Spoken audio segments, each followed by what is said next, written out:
Peters, in his press conference, proved exactly who he is.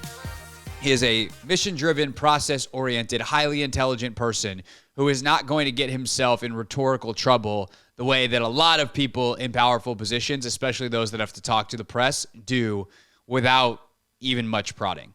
And there's a couple of really good examples of this in the press conference. And I think some of those examples can be misconstrued as, oh, he's like, oh my God, did we make a bad hire? Like, some people will freak out about these answers, and I'm telling you, they are telling on themselves, not telling you anything about Adam Peters. For instance, he was asked about the roster, and he gave a big, long pause before giving a very nondescript, very non-committal answer. Hey, we have a couple of cornerstone pieces, but we have to evaluate everything. When asked about the number 2 pick in the draft, he said, we do not really know what we're going to do yet, but like, we have to evaluate everything. And, I can't even say anything because we have to see what the head coach wants, and we don't have the head coach yet. And he kept coming back to that head coach relationship. And it very much seems like Washington is trying to build what Detroit has built with Dan Campbell and Brad Holmes, what Los Angeles has built with Sean McVay and Les Snead, what the infrastructure and ecosystem that Adam Peters comes from. Kyle Shanahan and John Lynch have built in San Francisco. What John Harbaugh has built with Ozzie Newsome, and now the folks in charge replaced Ozzie in Baltimore. Like, the best teams in the league have that head coach GM relationship, and the power is shared. I mean, today in Seattle, John Schneider gave a press conference, his first since Pete Carroll was told he's not coming back, whatever version of fired versus parting ways, whatever you want to use. And Schneider he was basically in tears at times talking about Carroll because of how much he meant to him. But he also talked about how Carroll, like, he now has final say over personnel, something that Pete Carroll had. But Carroll, over the 15 years that they worked together, almost always deferred to Snyder. Carroll had the power, but they split it up properly. That's the relationship that you're going for. And Peters understands that from day one. And because of that, he doesn't have a lot of answers to questions that people want to know. The draft isn't for a long time. So he's not going to have answers of what he's going to do at number 2 for a long time. Maybe by mid-March, he kind of knows what he's going to do. But even then, there's final evaluations and pro days, and you learn more information behind the scenes. Like, there's a lot of information gathering that has to happen. Does he probably have thoughts on the number 2 pick? Hell yeah. This dude's a scout. He's been scouting all year. He knows who his 1, 2, 3, 4, 5 players are. He knows what his top tier, his second tier looks like on his scouting board, to the extent of time that he has spent on that as an assistant general manager in San Francisco. But he also knows that all that stuff shifts around based off the scheme and attitude that a head coach brings to an organization. And then his number 1 job right now is to find that head coach so that he can apply his scouting acumen to what the head coach wants. And that, by the way, is something he learned in New England under Scott Pioli, who joined us Friday and said this, which got a lot of traction from our interview this weekend. One thing that we had in place in New England was a process and a system. It was a process of evaluation and acquiring talent that fit what the culture was. And the culture is head coach driven. It doesn't matter who's the boss, whether it's a general manager or the head coach. The bottom line is the team becomes the head coach's team. So one thing that Adam saw firsthand during his initial years in the league is when I led the personnel department, we went out and found players that fit what Bill Belichick wanted. And Bill wanted big, smart, strong, tough football players that were disciplined and did things a certain way. And if they didn't fit the head coach's personality, they probably weren't going to last or they probably weren't going to develop.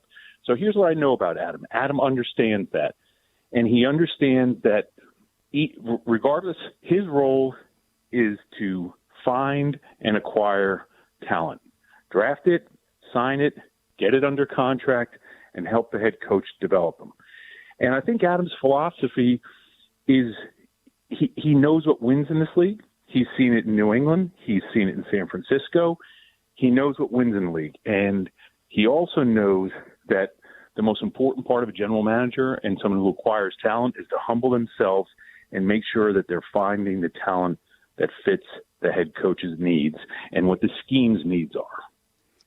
That is the job. The job is to figure out what is the head coach trying to accomplish. Because the differences schematically in this league are not they're not insignificant. And I think we saw that this year. I think we saw schematically, offensively, and defensively this year. Well, I'm going to say schematically more so offensively. We saw how if you're not adaptable and if you don't have good personnel for what you want to do and you don't think out like how the parts of the game interact, your run, your pass, your play action, all that kind of stuff, like it can cause you problems. But at the end of the day, if you don't have personnel that fit your scheme, like you're in trouble. And I think what we saw on the defensive side is it doesn't matter what your scheme is. If you can't teach it well, you're dead. Like if you can't teach the things that you want your players to do clearly to the point that they execute them on a high level on a routine basis, you're dead. And like Seattle won the freaking Super Bowl with one of the greatest defenses of all time playing cover 3 every snap. It wasn't some schematic genius that Dan Quinn figured out when he was in Seattle. Dan Quinn, despite what happened this weekend with Dallas, is a tremendous teacher who got everybody on the same page and was able to build the Legion of Boom because he had the right personnel and they were very well coached in terms of exactly what they needed to do, snap in, snap out, and that helped overcome the simplicity of what they did.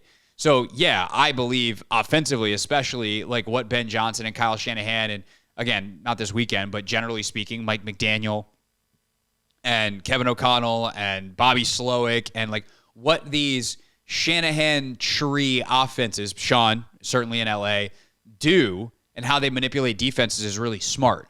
But it also works because they know exactly who they want in those spaces.